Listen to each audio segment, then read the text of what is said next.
আসসালামু আলাইকুম ওয়া রাহমাতুল্লাহি ওয়া বারাকাতুহু। আমরা মুসলমান মানুষ, আমাদের সৃষ্টিকর্তা এক,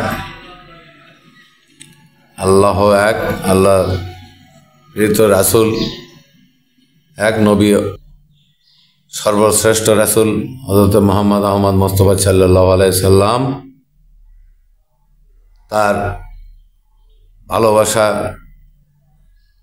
আল্লাহ শিখত এবং মানুষকেও তাকে ভালোবাসার কথা বলেছেন। আল্লাহ মানুষকে নির্দেশ করেছেন, তোমরা যদি আমার রাসূলকে ভালো না বাসো তাহলে তোমাদের ইবাদত এবং কোনো কিছু আমি গ্রহণ করব না। কারণ রাসূলকে এত ভালোবাসেন আল্লাহর এই জন্যে মানুষকে নির্দেশ করেছেন। শুধু মানুষই না, ফেরেশতারাও আমার রাসূলের প্রতি দরুদ পড়েন। আল্লাহ বলেছেন কোরআনে, ইন্নাল্লাহা ওয়া মালাইকাতাহু ইউসাল্লুনা আলান নবী ইয়া আইয়ুহাল্লাযিনা আমানু সাল্লু আলাইহি ওয়া সাল্লিমু তাসলিমা। এই দুনিয়ার মানুষ, আমি এবং আমার ফেরেশতা সহ আমার রাসূলের প্রতি দরুদ পড়ি, তোমরাও তার প্রতি দরুদ ও সালাম পেশ করো।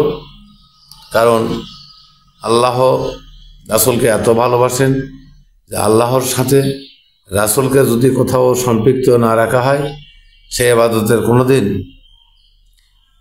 গ্রহণযোগ্যতা পাবে না আল্লাহর কাছে।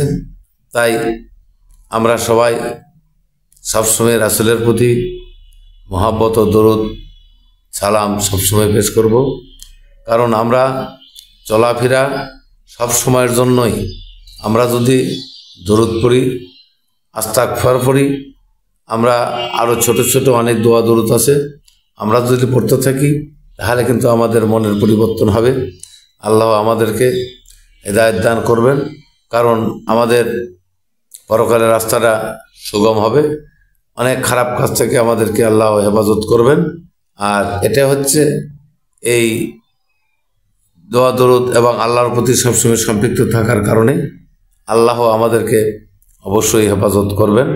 কারণ আল্লাহ সবচাইতে ভালোবাসেন রাসূলকে, আর রাসূলকে যদি আমরা ভালোবাসি আমাদের ইবাদতগুলো আল্লাহ ভালো চোখে দেখবেন এবং সেগুলি গ্রহণ করবেন। তাই আমরা সবসময় আল্লাহর প্রতি শুকরিয়া আদায় করব, আর রাসূলকে ভালোবাসবো, রাসূলের প্রতি বেশি বেশি দরুদ পড়ব। তাই আমি আলোচনায় এতে টানছি। সবাইকে সালাম জানাই, আসসালামু আলাইকুম। পরবর্তী ভিডিওতে আবার আপনাদের সঙ্গে সাক্ষাৎ হবে। পারলে আমার চ্যানেলটি সবাই সাবস্ক্রাইব করবেন। যদি ভালো লাগে নিত্য নতুন ভিডিও পাবেন। আমরা শুধু কোরআন হাদিসের গল্পই আমার কাছে পাবেন। সবাই চ্যানেলটি সাবস্ক্রাইব করবেন।